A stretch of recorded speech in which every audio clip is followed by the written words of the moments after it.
Hello everyone, Carolyn here. It's been quite a while since I've made a video, but by special request of one of my friends, Joy, this is for you. I'm making a video here on the night before my facial feminization surgery. I'm here in Bangkok, Thailand. It's about 7 p.m. on the night of Friday, January 10th, 2014, and tomorrow morning, or maybe a little afternoon, is when my facial feminization surgery will take place. And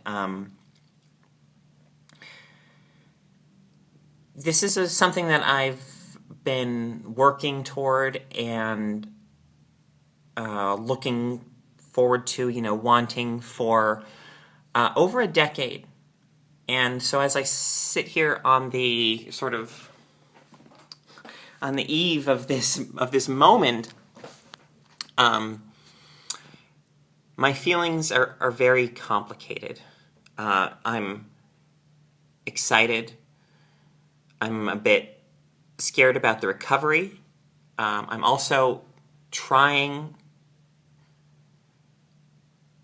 to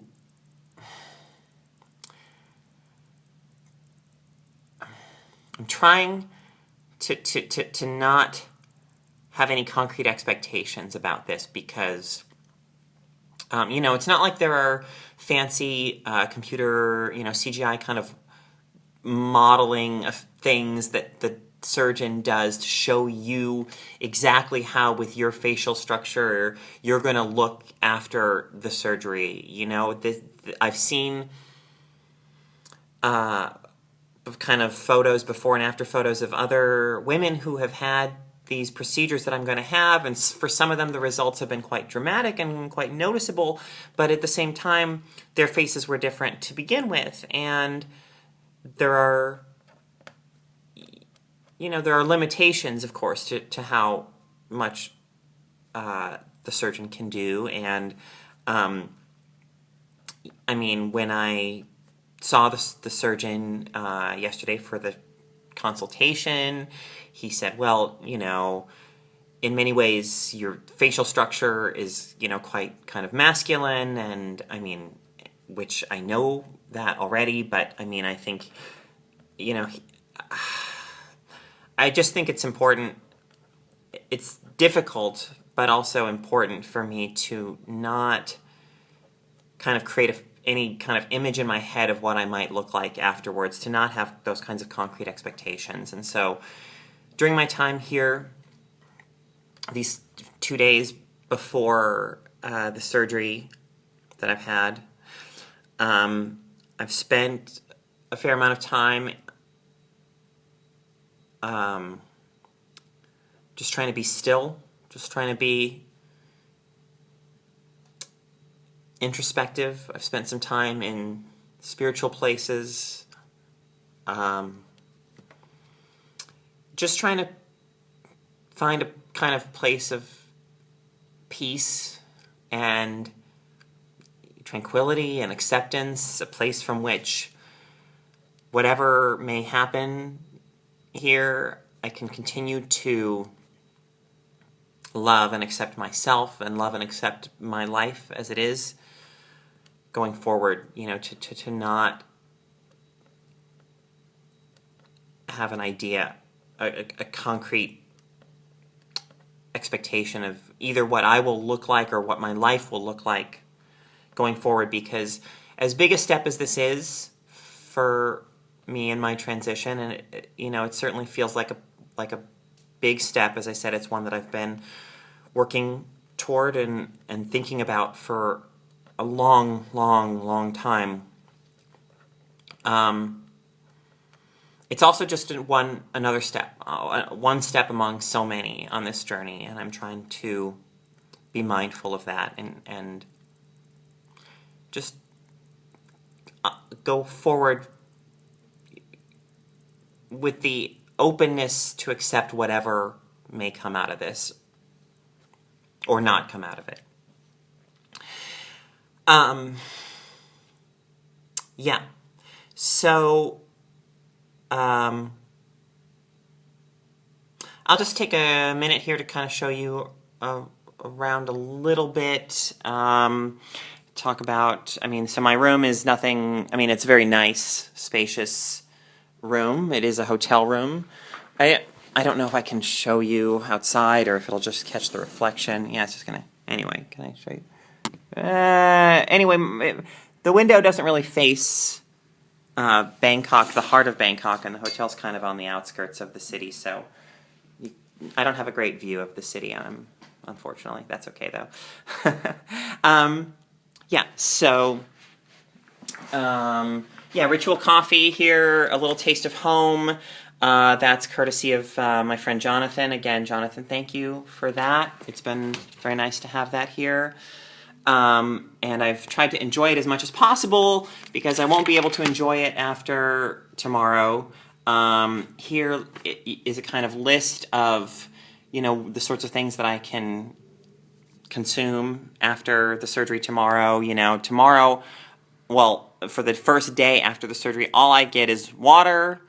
The next day I can have, juice and then milk and then soups after that, but all room temperature kind of stuff only. I'm not supposed to actually have hot food for 2 months after the surgery, and here's like a little picture of a coffee cup, and it says no, for 2 months. So that might be difficult for me. Yeah.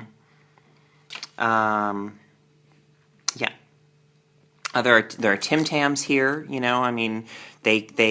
I eat them and then I leave the room and I come back and more Tim Tams have just magically appeared. So I've been enjoying those, hey, as long as you keep putting Tim Tams there, I'm going to eat them, at least not after tonight though, but I've been doing that. Yeah. Another thing that's been, so this is a book. If you read my last Tumblr entry, you might know that this book, Beauty Talk and Monsters by Masha Tupitsin, was a very valuable and much appreciated companion on the journey here. So Masha, if you happen to watch this, thank you very much for that. Yeah, it's funny, during the consultation, the surgeon said, well, your nose, if we feminize your forehead, kind of brow area, and your jaw and your chin, your nose might become more prominent as a result of that, because, yeah, just in relation to the other features on your face. And, I don't know, it's like, that nose is already quite, that's practically, sometimes I think it's almost like Steve Martin and Roxanne kind of proportions going on there. So we'll see how that goes afterwards. Hopefully I can still rock the large nose and not feel too weird or self-conscious about it. Yeah. I don't really know what else to say at this point. Like I said, my emotions are complicated. There's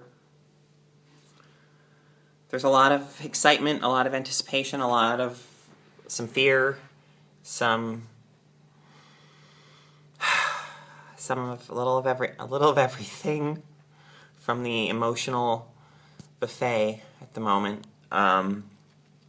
So I know that I've had a lot of people sending me well wishes, from around the world, and that is tremendously meaningful to me. Thank you for the support, everyone.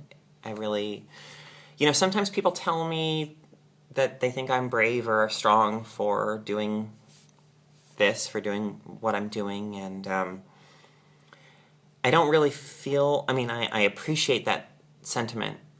I don't really feel that way myself. I often think of the Anais Nin quote. It's something like, and the moment came when the risk of remaining tight in a bud what, oh shoot, I'm screwing it up. But see, this is why I'm a writer and not someone who makes videos and talks into cameras, you know, primarily, because I'm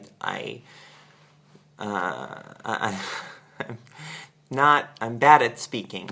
But, you know, the idea is that there comes a point where the pain of, for me, the pain of transition, the fear of and pain of transition was less than the fear and pain of not transitioning, you know. So it just feels like something, a matter of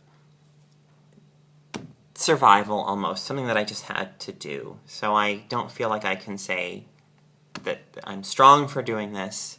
I feel like I'm just doing what I need to do. And this is another step, I guess, on that path for me. So, I'm going to go ahead and sign off, I guess, for now, from Bangkok, Thailand. I will check in with all of you again in the near future. Thank you.